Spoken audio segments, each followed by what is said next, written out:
କିଏ ମା କାଳିଜାଇ? ସତରେ କ'ଣ ବୁଢ଼ୀ ରୂପରେ ଘୁରି ବୁଲୁଛି ମା କାଳିଜାଇ? କେମିତି ଜାଇର ଦେହରେ ପ୍ରବେଶ କଲେ ମା କାଳି? ସତରେ କ'ଣ ଆଜି ଯାଏଁ ବଞ୍ଚିଛନ୍ତି କାଳିଜାଇ? ଆସନ୍ତୁ ଜାଣିବା ସେଇ ଲୋମ ଟାଙ୍କୁରା ଘଟଣା ବାବଦରେ। ସେଥିପାଇଁ ଭିଡ଼ିଓକୁ ଶେଷ ପର୍ଯ୍ୟନ୍ତ ଦେଖିବାକୁ ମୋର ଅନୁରୋଧ। କିନ୍ତୁ ତା ପୂର୍ବରୁ ଭିଡ଼ିଓକୁ ଲାଇକ୍ କରିବା ସହ ଆମ ଚ୍ୟାନେଲଟିକୁ ସବସ୍କ୍ରାଇବ୍ କରି ପାଖରେ ଥିବା ବେଲ୍ ଆଇକନ୍ ଦବାଇ ଅଲ୍ ଉପରେ କ୍ଲିକ୍ କରିଦିଅନ୍ତୁ।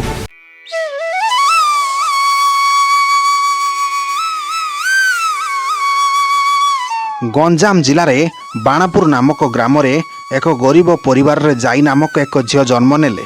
ଆଉ ବାପା ମାଆଙ୍କର ଗୋଟିଏ ଝିଅ ବୋଲି ଅତି ସ୍ନେହ ଆଦରରେ ବଢ଼ିଛନ୍ତି। ଏହା ସହ ଜାଇଙ୍କର ଗୋଟିଏ ମାତ୍ର ଭାଇ ଥିଲେ।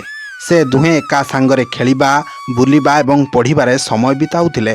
ଏବଂ ଜାଇ ପିଲାଟି ଦିନରୁ ନିଜ ମା ବାପାଙ୍କୁ ସମ୍ମାନ ଦିଏ।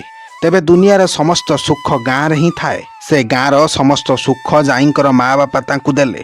ଏବଂ ଜାଇଙ୍କର ବାପା ଜଣେ ସାଧାରଣ ଚାଷୀ ଅଟନ୍ତି, ଯିଏକି ନିଜ ଛୋଟ ପରିବାରକୁ ସୁରୁଖୁରୁରେ ଚଳାଇ ନେଉଥିଲେ। ଅର୍ଥାତ୍ ନିଜ ସ୍ତ୍ରୀ ଏବଂ ଗୋଟିଏ ଝିଅ ଓ ପୁଅକୁ ନେଇ ଆରାମରେ ଦିନ କାଟୁଥିଲେ। ଦିନ ପରେ ଦିନ ବିତିଗଲା। ଜାଇ ଛୋଟରୁ ବଡ଼ ହେଲେ। ମା ବାପାଙ୍କର ଏତେ ମାତ୍ରା ଭଲ ପାଇବାକୁ ଦେଖି ଯେତେବେଳେ ଜାଇଙ୍କର ବିବାହର କଥା ଉଠିଲା, ଜାଇ ବିବାହ କରିବା ପାଇଁ ସମ୍ପୂର୍ଣ୍ଣ ଭାବରେ ମନା କରିଦେଲେ।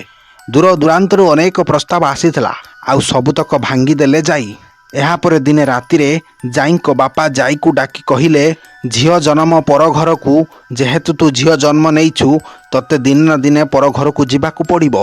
ଅର୍ଥାତ୍ ଶାଶୁ ଘର ତୋ ପାଇଁ ବୈକୁଣ୍ଠ, ଆଉ ବାପ ଘରର ସମସ୍ତ ସମୟ ବିତାଇ ସାରିଛୁ। ତେଣୁ ଏବେ ତୋର ବୟସ ହୋଇଯାଇଛି ବିବାହ ପାଇଁ, ଆଉ ମନା କରନି।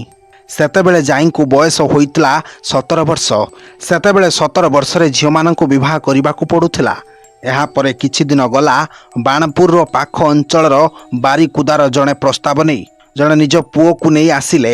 ଜାଇଙ୍କ ଘରକୁ ଜାଇଙ୍କ ବାବଦରେ ସମସ୍ତ କଥା ପଚାରିଲେ। ସେମାନେ ଜାଇଙ୍କୁ ବିବାହ କରିବା ପାଇଁ ସମ୍ମତି ମଧ୍ୟ ପ୍ରଦାନ କଲେ ଏବଂ ଜାଇଙ୍କ ବାପା ମଧ୍ୟ ଖୁସି ଥିଲେ। ତେଣୁ ଦୁଇ ପକ୍ଷ ବର୍ତ୍ତମାନ ବିବାହ ପାଇଁ ସମ୍ପୂର୍ଣ୍ଣ ଭାବରେ ପ୍ରସ୍ତୁତ। କିନ୍ତୁ କେଜାଣି କାଳିଜାଇର ମନ ବିବାହ କରିବା ପାଇଁ ଆଦୌ ନଥିଲା। ଦିନ ପରେ ଦିନ ବିତିଗଲା। କାଳିଜାଇଙ୍କ ବିବାହ ସମ୍ପୂର୍ଣ୍ଣ ହେଲା ଏବଂ ଯେତେବେଳେ ଜାଇଙ୍କୁ ଘରୁ ବିଦାୟ ଦେବାର ସମୟ ଆସିଲା, ଘରର ସମସ୍ତ ଲୋକେ ପ୍ରସ୍ତୁତ ହେଲେ ଜାଇଙ୍କୁ ବିଦାୟ କରିବା ପାଇଁ। ଅନେକ ଯୌତୁକ ଆଦି ଦେଇ ଜାଇଙ୍କୁ କାନ୍ଦି କାନ୍ଦି ଗାଁ ଲୋକେ ବିଦା କରିଦେଲେ। ଧୀରେ ଧୀରେ ସେ ଗାଁକୁ ଛାଡ଼ି ଚିଲିକାର ତଟରେ ଆସିଗଲା। ଜାଇଙ୍କ ବାପା ଏକ ଡଙ୍ଗାବାଲାକୁ ଡାକିଥିଲେ। ସେଇ ଡଙ୍ଗାବାଲା ଆସି ଚିଲିକାର ତଟରେ ଲାଗିଲା। ବର୍ତ୍ତମାନ ଡଙ୍ଗାବାଲା, ଜାଇଙ୍କ ବାପା ଏବଂ ଜାଇ ଡଙ୍ଗାରେ ବସିଲେ। ମହାପ୍ରଭୁ ଶ୍ରୀ ଜଗନ୍ନାଥଙ୍କୁ ମୁଣ୍ଡିଆ ମାରି ଚିଲିକାର ଗୋଟିଏ ତଟ ଦେଶରୁ ବାରିକୁଦା ଅଭିମୁଖେ ବାହାରି ପଡ଼ିଲା ଜାଇଙ୍କର ସେଇ ଡଙ୍ଗାଟି। ଆଉ ଧୀରେ ଧୀରେ କରି ଡଙ୍ଗାଟି ଅଥଳ ଅଥଳ ପାଣି ଥିବା ଗଣ୍ଡକୁ ମଧ୍ୟ ଯାଉଥିଲା। ଯେଉଁ ସ୍ଥାନରେ କି ଅକାତ ଅକାତ ପାଣି, ଆଉ ଚାରିଆଡ଼େ କେବଳ ଜଳ ହିଁ ଜଳ। ଆଗରେ ପାଣି ତ ପଛରେ ମଧ୍ୟ ପାଣି। ନା କୌଣସି ଲୋକ, ନା କୌଣସି ଡଙ୍ଗା ପାଖରେ କିଛି ବି ନଥିଲା। ତଥାପି ଡଙ୍ଗାବାଲା କାତକୁ ଧରି ଧୀରେ ଧୀରେ ବାରିକୁଦ ଅଭିମୁଖେ ଡଙ୍ଗାକୁ ବାହି ନେଉଥାନ୍ତି। ଆଉ ଏପଟେ କାଳିଜାଇ ନିଜର ପରିବାର କଥା ମନେ ପକାଇ ଭୋ ଭୋ ହୋଇ କାନ୍ଦୁଥାଏ। ଆଉ ବାପାଙ୍କୁ କହୁଥାଏ, ହେ ବାପା, କାହିଁକି ତମେ ମୋତେ ଏତେ ପର କରିଦେଲ? ଯଦିଓ ତମେ ମୋତେ ବଡ଼ କଲ, ମୋତେ କାହିଁକି ତମଠାରୁ ଦୂରେଇ ଦେଉଛ? କାହିଁକି ତମେ ମୋତେ ଅନ୍ୟ କାହା ଘରକୁ ପଠେଇ ଦେଉଛ? ମୁଁ ତୁମ ବିନା ବଞ୍ଚିପାରିବିନି ବାପା। ଚାଲ ଏବେ ଆମେ ଘରକୁ ଫେରିଯିବା। ଆଉ ଏମିତି କହି ଜାଇ ଭୋ ଭୋ ହୋଇ କାନ୍ଦୁଥାଏ। ଆଉ ଏହି ସମୟରେ ଜାଇଙ୍କ ବାପା ଆଶ୍ୱାସନା ଦେଇ କହୁଥାନ୍ତି, ଲୋ ମା, ଅପେକ୍ଷା କର। ଆଉ ମାତ୍ର କିଛି ବାଟ ରହିଲା। ତୁ ତ ଶାଶୁ ଘରେ ପହଞ୍ଚିଗଲେ ତୋର ସବୁ ଦୁଃଖ କଷ୍ଟ ଦୂର ହୋଇଯିବ। କାନ୍ଦନି ମା। ଏହାପରେ ଡଙ୍ଗାଟି ଶେଷରେ ଚିଲିକାର ମଧ୍ୟ ଭାଗରେ ପହଞ୍ଚିଗଲା, ଯେଉଁଠାରେ କି ଅକାତ ଅକାତ ଜଳରାଶି। ଏବଂ ଏହି ଜଳକୁ ଦେଖି ଜାଇ ଏବଂ ଜାଇଙ୍କ ବାପାଙ୍କ ମନରେ ଛନକା ପଶିଗଲାଣି। ତଥାପି ଏହିପରି ଭାବରେ ଡଙ୍ଗାଟି ଆଗକୁ ଆଗକୁ ବଢ଼ି ଚାଲିଥାଏ। ଠିକ୍ ସେହି ସମୟରେ ଏକ ବିରାଟ ଧରଣର ଝଡ଼ ମାଡ଼ି ଆସିଲା। ହଠାତ୍ କେଉଁଠି ଥିଲା କେଜାଣି ଆକାଶରେ କଳାହାଣ୍ଡିଆ ମେଘ ମାଡ଼ି ଆସିଲା। ଆଉ ଅତି ଜୋରରେ ବର୍ଷା ହେବାକୁ ଲାଗିଲା। ଆଉ ମଝିରେ ମଝିରେ କାନକୁ ପ୍ରକମ୍ପିତ କରୁଥିଲା ବିଜୁଳି ସାଙ୍ଗକୁ ଘଡ଼ଘଡ଼ି। ଏହାକୁ ଦେଖି ଡଙ୍ଗାବାଲା ଜାଇର ବାପାଙ୍କ ମନରେ ସୃଷ୍ଟି ହେଲାଣି କୁକୁଆ ଭୟ। ଆଉ ଏହି ସମୟରେ ହଠାତ୍ ଡଙ୍ଗାଟି ଚାଲିବା ବନ୍ଦ ମଧ୍ୟ ହୋଇଗଲା। ନା ଆଗକୁ ଯାଇପାରୁଛି ନା ପଛକୁ। ସେଠି ରହିଲେ ବିପଦ, କେଉଁଆଡ଼େ ଗଲେ ମଧ୍ୟ ବିପଦ। ସେମାନେ କରିବେ କ'ଣ ଆଉ ଯିବେ କୁଆଡ଼େ? ଏବେ ଖାଲି ସେମାନଙ୍କ ମନରେ କେବଳ ଗୋଟିଏ ଚିନ୍ତା, ସେମାନେ ବଞ୍ଚିବେ କେମିତି ଆଉ ଡଙ୍ଗା କୂଳକୁ ଲାଗିବ କେମିତି। କିନ୍ତୁ ସେପଟେ ଯାଇ କାନ୍ଦିବାରେ ବ୍ୟସ୍ତ, ଆଉ ଏପଟେ ବର୍ଷା ଧୀରେ ଧୀରେ ହୋଇ ବହୁତ ଜୋରରେ ବରସିବାକୁ ଲାଗିଲା। ଶେଷରେ ଡଙ୍ଗାଟି ଟଳମଳ ହୋଇ ସମ୍ପୂର୍ଣ୍ଣ ଭାବରେ ବୁଡ଼ିଗଲା।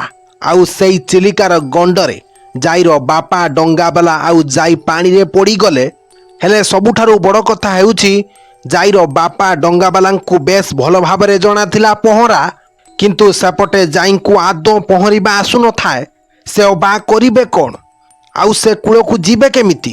ଶେଷରେ କୌଣସି ଉପାୟ ନ ପାଇ ଜାଇଙ୍କର ଶେଷ ନିଶ୍ୱାସ ଚାଲିଗଲା ସେହି ଚିଲିକା ମଝିରେ। କିନ୍ତୁ ଏପଟେ ଜାଇଙ୍କର ବାପା ଡଙ୍ଗାବାଲା ପହଁରି ପହଁରି ଯାଇ ଓଲଟି ପଡ଼ିଥିବା ଡଙ୍ଗାର ସାହାରା ନେଇ କୂଳରେ ଆସି ଲାଗିଲେ। ତାପରେ ସେମାନେ ଜାଇଙ୍କୁ ଆଖପାଖ ସ୍ଥାନରେ ଖୋଜିବାକୁ ଲାଗିଲେ।